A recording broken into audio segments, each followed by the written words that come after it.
Hello, everyone, and welcome into the WST post-game reaction. My name is Connor Hrabchak, joined today by Michael Remis, and as you can see, we are here at Canada Life Center, breaking down the Jets' 3-0 loss to the Seattle Kraken. And Reem, I was saying to you before we started, us being here, doing it live on location, makes it feel like playoffs, but this game was hardly a playoff-style game for the Winnipeg Jets as they lose 3-0.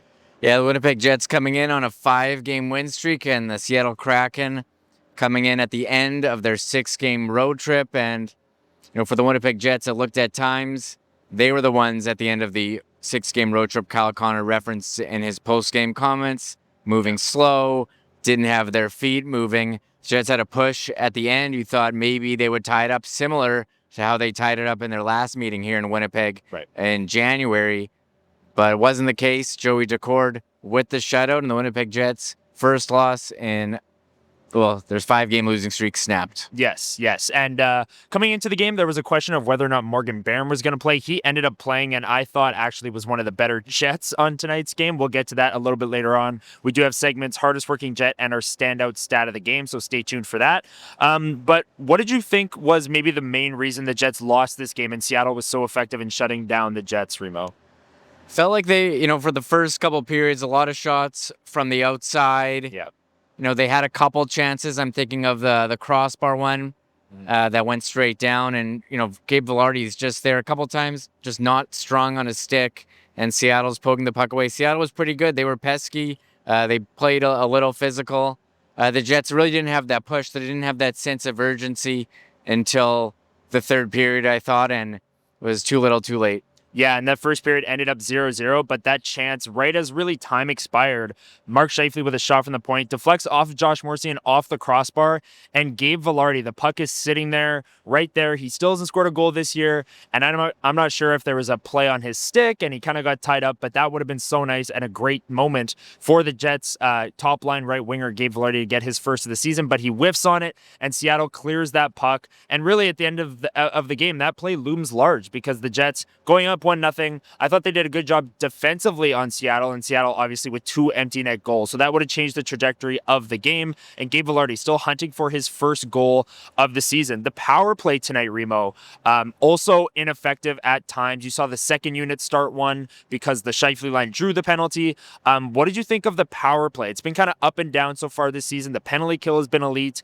Do you have any worries about that unit, albeit without Cole Perfetti, but in this game, a little ineffective and too many shots from the outside? Yeah, 0 goals from Gabe Vilardi. What are we, 7 games into the season now? Not a total concern. I think he got off to a slow start last year, but you just saw the puck bouncing off his stick quite a bit. He didn't have that touch in front of the net that we've seen. They're still trying to figure out themselves on the power play since losing Nikolai Ehlers last year. And it's funny, one positive you could take away from the Jets is penalties. We talked coming in about how they were taking too many. Really, majority of this game being played at 5-on-5. But the power play, they had trouble getting possession at times, couldn't get set up. And credit to Seattle for, neutralizing the Winnipeg Jets power play. So wasn't their best game in that regard, Connor. Yeah, and the positive that you brought up there to take away, Scott Arniel was asked about that after the game and said that it was their best game yet in terms of discipline, and that had been an issue. Yes, the penalty kill had been elite, and Connor Hellebuyck had bailed them out of some sticky situations, but not taking the penalties that we're used to seeing the Jets take early in the season is definitely a step to improving that penalty kill even further and making it more sustainable going forward. So I thought it was great, like you mentioned, the discipline.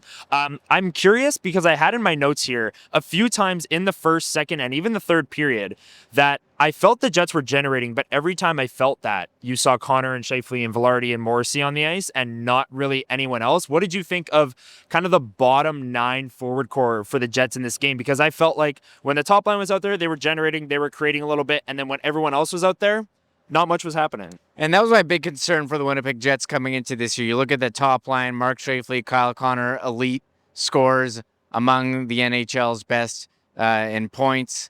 And it was going to be a struggle without Cole Perfetti. Moving on from Nikolai Ehlers, who was going to step up? Jonathan Toews, who hasn't played in a couple of years. Nino Niederreiter, Gus Nyquist. Not exactly, top second line players here. And, they were able to get some wins early on. And the last 2 games, offense hasn't really been there against a Calgary team, that has had a really rough start to the season, against a Seattle team as well. So, he didn't see a lot out there, Connor, in terms of offensive generation from those middle 6 lines.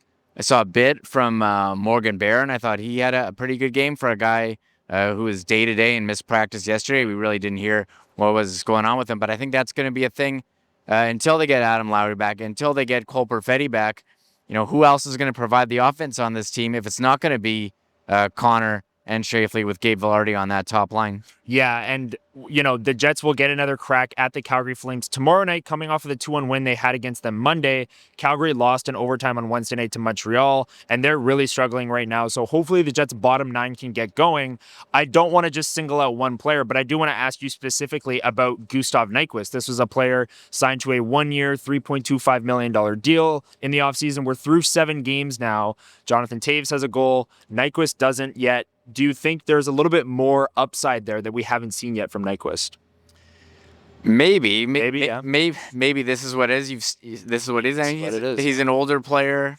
I think on the power play, you've seen the puck movement that he's looked good, but there wasn't a whole lot from anyone. So it's 7 games. I'm willing to give it a couple more, but sure. They lose Nikolai Ehlers in the offseason, and like you said, the top line is coming back. Gustav Nyquist was the one guy that they signed him to a 1-year contract, and he kind of had that offensive upside 2 years removed from 75 points. I just feel like we haven't seen it yet. The one thing they really missed on a night like tonight where, as Kyle Connor said, the legs aren't really moving. You saw Josh Morrissey be dynamic and be a top player. Kyle Connor, had a lot of shots on goal tonight. Mark Scheifele as well. And I thought Morgan Barron brought energy on the fourth line. But who was bringing the energy in the middle lines? Who's going to be that speedster when they get the puck, can enter the zone? And, that's what Nikolai Ehlers is providing. I don't mean to harp on a guy who's not on the team anymore, but when they needed an offensive spark from someone, was Brad Lambert going to be that player? I don't think he provided that for them tonight. And as you said, the middle 6 is kind of just it was a bit of a slog game, if I can use that term. Yes, I think you can, and I think it's very accurate to what we saw tonight at Canada Life Center. You brought up Brad Lambert. He only played 7.5 minutes in the game against Calgary. He played more tonight. What did you think? I mean, again, really everyone outside of the top line I wasn't very impressed with, but are you willing to give Lambert maybe another game this weekend with Calgary and Utah in town? I think so. You gave the other guy, Chibrikov, got a couple of games in. Yeah. He, didn't really generate anything, especially compared to, he set such high expectations last year when he came into the lineup, but there wasn't much. Parker Ford as well. You kind of know what kind of guy he is. Brad Lambert, maybe there's some upside. You saw the puck, some flashes with some skating, and maybe he needs some time to get used to the NHL game. But against Calgary, who hasn't been very good this year, sure, play him again, and then maybe Utah. They scored more goals tonight than Logan Cooley scored. Tonight. Well, as many as the Kraken did for sure. So we'll see what Utah is like on Sunday. But is this a game that you just don't want to evaluate, or is this 2 games in a row for the Jets against lower teams like Calgary, like the Kraken, and they're having trouble scoring goals? Yeah, that's the thing for me with the Winnipeg Jets to start this season. That we knew they were going to be missing Perfetti, Lowry, and Sandberg. I was almost willing to write off the first month of the season in terms of, this team's cup chances. Like, I don't even think it's worth evaluating right now what this team might be in May and April, right? Missing those guys. But at the same time, when you look at a guy like Nyquist, you look at Toews, who's coming along game by game, you look at Lambert and Chibrikov and Ford, who they might need to count on down the stretch. I think it's worth talking about those guys in kind of a longer term picture, but it's not really worth talking about, taking this Seattle game and saying, oh, the Jets, they're cooked, because they have these 3 very impact players coming back very soon. The team that you're watching now, it certainly is not going to be the team that you see after the trade deadline. It's not going to be the team that you see game 1 of the playoffs. So I think the goal for them is survive this start of the season. And they did a great job, maybe not playing at their best, which they said, but still going on this 5-game win streak. So, they had chances. It does, if that shot at the end of the second period goes in, right? It's kind of a different game. And And, they just needed that one chance, and Seattle got their chance, got a shot on net, big rebound, beat your man to the front, and they were up 1-0, and they had the lead until, they had the lead for the whole game, and the Jets tried to push. I thought they had a nice push at the third period. You felt like it was gonna happen. Yeah. It didn't. They pulled the goalie to try to get that extra attacker, and it didn't work out for them. Yeah, and I want to give credit to the Kraken as well. Scott O'Neill gave them credit. Same with Neil Pionk and Kyle Connor after the game. They were very physical on pucks. Their forecheck was all over it. And both Connor and Pionk and even O'Neill mentioned a lot of one-and-dones for the Jets offense. So they get a chance and the rebound would be there, but the Kraken would beat them to it. They would clear that puck. They would get the puck out of the zone. And you didn't see that with the Jets allowing the Kraken to one goal with Connor Hellebuyck in the net in this game. The two empty netters came later, but the Kraken did a great job at kind of packing the house in, protecting the middle of the ice. And then when the Jets were shooting from the point, which they did a lot in this game, there was no second chances. There were no rebounds. And ultimately, that's how you stifle the Winnipeg Jets offense, and that's what they did on this night. And like I said, outside of the top line, I didn't really feel that any of the other lines were particularly dangerous. I do want to talk about Josh Morrissey. You mentioned him earlier. I asked Scott O'Neill after the game about Morrissey and how he was kind of a catalyst for whatever kind of push that they did have in the third period. He was flying around out there. He played a team-high 28 minutes and 13 seconds in this game and had 4 shots on goal. Neil Pionk also had 5 shots on goal in just over 22 minutes of play. So a lot of point shots, Remo. And when you hear Pionk, Connor, and O'Neill all talk about the lack of second chances, that's really where it comes from. The Jets shooting from the point and looking for that rebound, but it just never came. Yeah, I don't know if the puck was bouncing off their stick or not in position. A lot of outside shots. Kyle Connor had a number of shots, but many of them from distance, and there just weren't the second chances. But Josh Morrissey, as you said, looked great tonight. Yeah. When he has the puck, he just makes, a couple moves to make a defender miss and sets himself up for a nice pass.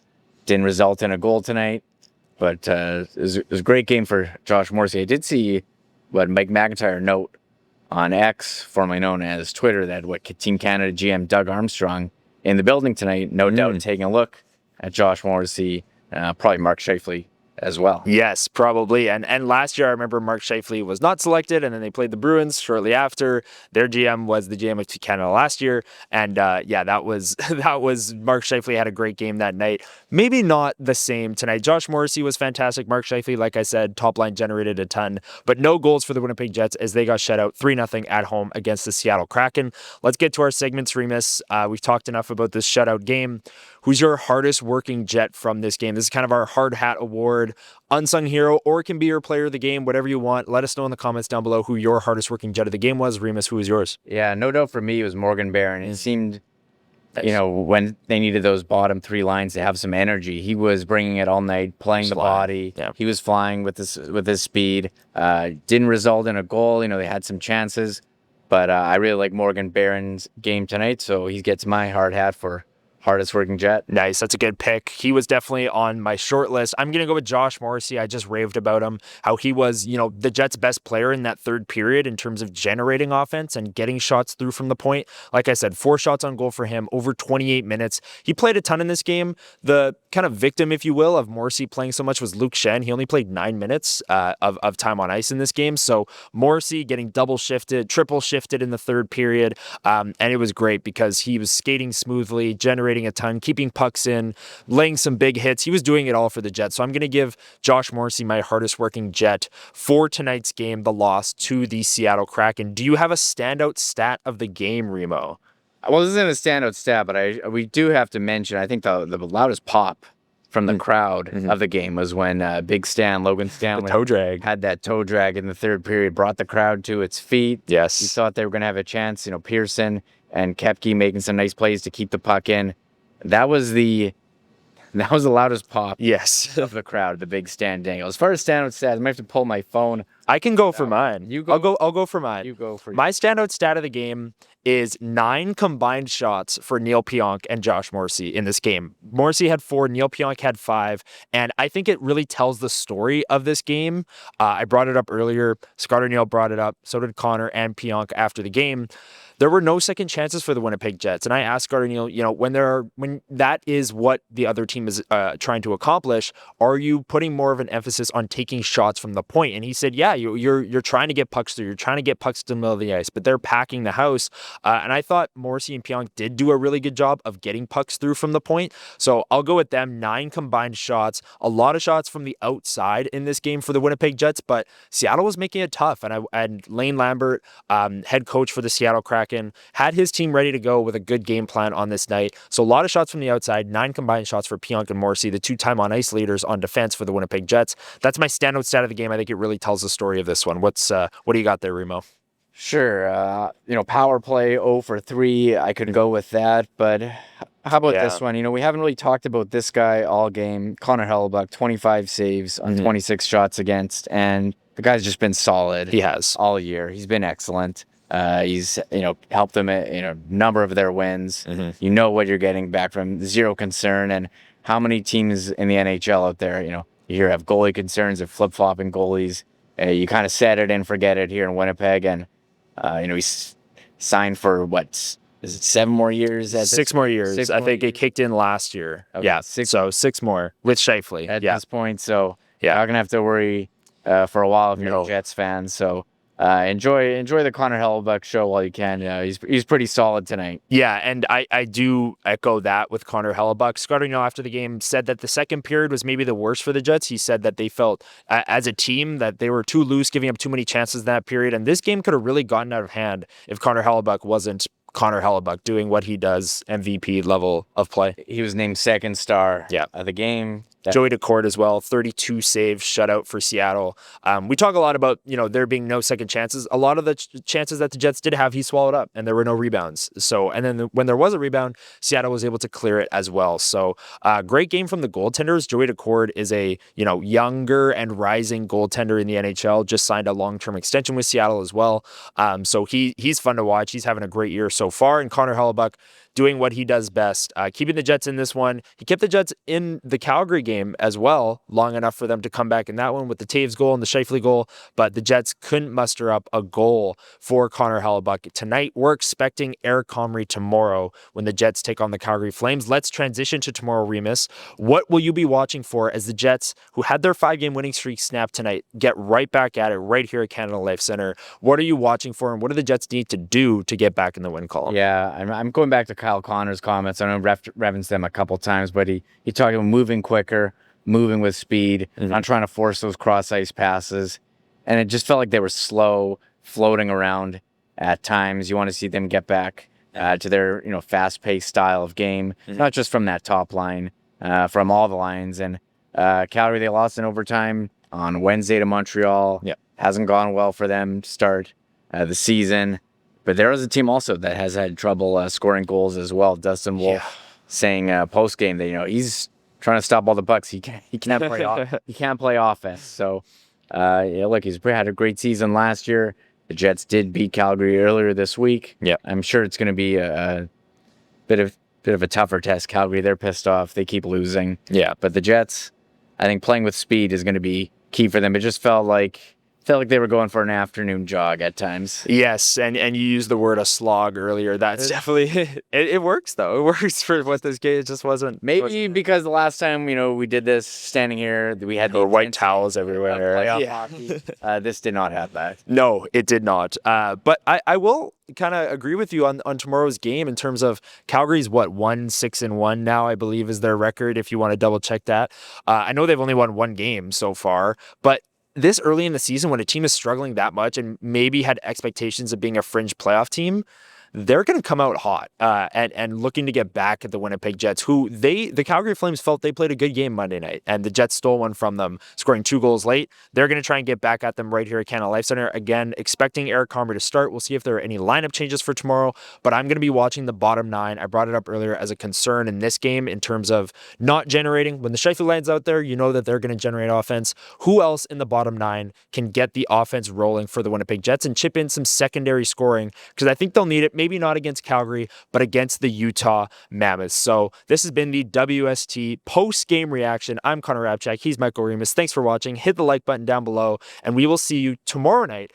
after the Jets take on the Flames right here at Canada Life Center.